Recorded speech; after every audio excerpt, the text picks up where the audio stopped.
तुम्ही काहीतरी थोडं तिकडे खाऊ शकता कोविडचं काम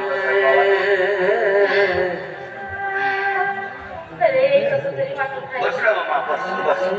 हा खडाच्या सावलीत तो काय ठेकेदार बोललो मामा अहो मी आहे ना काम करत आणि त्या ठेकेदाराला चांगल्याला माहित आहे का हा अंकुश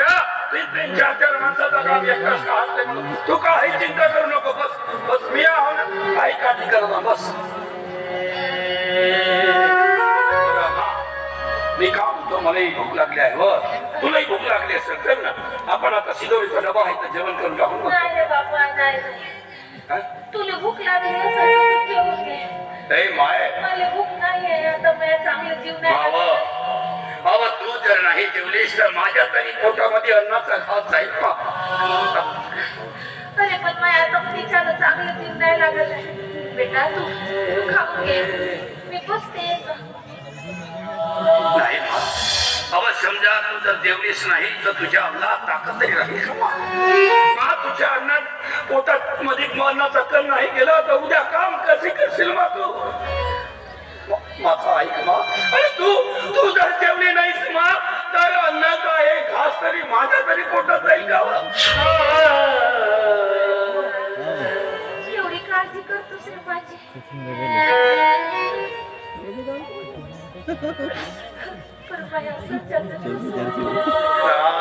तू ही नसल्यास काळजी करतेस ना त्याला कसं होईल म्हणून तू का काळजी करतेस आपण आजवळी जसं करत घालून सशासाठी एवढं शेतकरी संघटना जिंदाबाद शेतकरी संघटना जिंदाबाद आलेकर पावसाने शेतकऱ्यांना मिळालंच पाहिजे शेतकरी संघटना जिंदाबाद शेतकरी संघटना जिंदाबाद जिंदाबाद शेतकरी संघटना जिंदाबाद का झाला नाही असं का भाऊ अंकुश दादा तुला काहीच माहित नाही मला काय माहित राहील का झाला अरे अंकुश दादा तो तुमचा विटाभट्टीचा मालक आहे ना राजशेखर अरे तू त्या आरेकर तलावाचं पाणी आपल्या विटाभट्टीच्या कामासाठी वापरतोय आणि मला सांग असं जर चालत राहिलं तर शेतकऱ्यांनी शेती करायची कशी शेतकऱ्यांना पीक घेतलं नाही तर आपण खाणार काय शेतकऱ्याच्या मुलं बाळा काय खातील आणि आपण जगायचं कसे म्हणून अंकुश दादा आम्ही ठरवलंय उद्याच्या उद्या तहसील कार्यालयावर मोर्चा काढायचा म्हणून म्हणतोय शेतकरी संघटना जिंदाबाद शेतकरी संघटना जिंदाबाद शेतकरी संघटना जिंदाबाद बरोबर आहे तू बरोबर बोलतोयस असं का भाऊ तुझं म्हणणं खरं आहे अरे आम्ही जरी या इटा भट्टीवर आमचा पोट जाणत असलो तरी आमच्या तोंडात जाणारे 4 घास मात्र हे शेतकरी आमचे भाऊ बंद पिकवतात म्हणून आपण 4 घास खातो आणि हा शेतकरी जर पिकवलं नाही तर आमच्या पोटामध्ये का जाईल रे तुझा बरोबर आहे अशोक भाऊ तुझा बरोबर आहे अरे तो अन्नदाता पोशिंदा या देशाचा शेतकरी आहे म्हणून या सगळ्या देशातील लोक सुखानं 4 घास खात आहे तोच नाही राहिला तर आम्ही काय करून आता तुझ्या या मोर्चामध्ये आम्ही सहभागी होत तयार आहोत खरं बोलला सांगू शकता अरे हा शेतकरी पिकवतो म्हणून आपण घासभर खातो हा जर पिकवणार नाही तर आपण काय खाणार बरोबर आपण तडफडून मेल्याशिवाय राहणार नाही म्हणून म्हणतोय अंकुश दादा उद्या आपल्याला तहसील कार्यालयावर मोर्चा काढायचा आहे त्या झेंडा चौकात आपले शेतकरी जमा झाले मी त्यांना जाऊन उद्याच्या मोर्चाची माहिती देऊन येतो तू काही काळजी शेतकरी संघटना शेतकरी संघटना जिंदाबाद काय झालं का चाल्या आज जास्त मोर्चाचा प्रयत्न थांबला नाही का याच मिनिटात तुला किंवा चालेल आल्या तुझा भाव बागे तुझा भाव त्या राजशेखरच्या वीज एक 3 अमेरिकामध्ये म्हणून काम करतोस ना त्या राजशेखरचा बिझनेस पार्टनर बाबाची आणि तो सचिन दयानंद सागर म्हणजे तुझा भाव आहे ना अबे हो माझा भाव तो कामाला पण नीट समजावून सांग त्याला म्हणाला कॉलेजमध्ये फक्त शिक्षण घे अबे तुझ्यासारखा काही माझा भाऊ लोपरडेंगे नसेल समज अबे माझा भाऊ चांगला शारीरिक शिक्षण तुझ्यासारखा असा तो लोपर हिंडे गेले कोणाच्या मागे हिंडे समज समजण्यासाठी आलोय म्हणावं कॉलेजमध्ये फक्त शिक्षण घे पुन्हा जर का उद्या मुलीच्या मागे फिरताना दिसलं ना तर उद्याचा सूर्य पाहून देणार नाही त्याला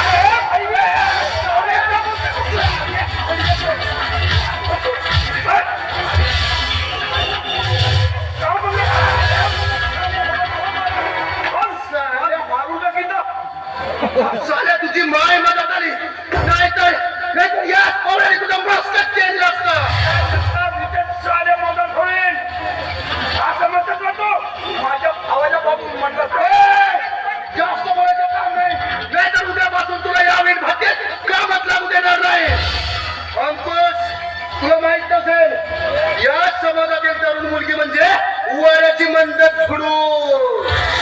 अरे ती एकदा झुडूक मनाला स्पर्श करते ना, तर ती झुडूक झुडूक राहत नाही. ती हवीशी वाटते, पण ती झुडूक आपल्या अस्तित्वातून दुसरीकडे व्हायला लागते ना, तर तिचं म्हणतं वादळ. आणि असाच वादळ निर्माण करेल तुझ्या आयुष्यात. तो चाल्या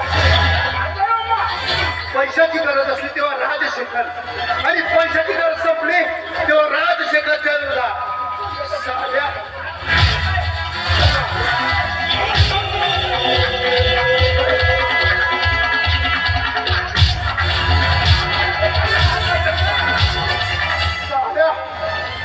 साल्या आजच्या शब्दात थांबलं नाही तर मी देखील पाहिजे तुला. कारण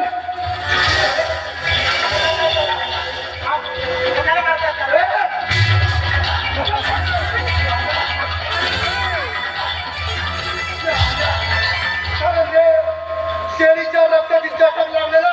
लांडगा आणि मेलेल्या जनावरांचा मांस खाणारा ती झाड त्याच्या एवढाचा बाबा झाली. लक्षात ठेव.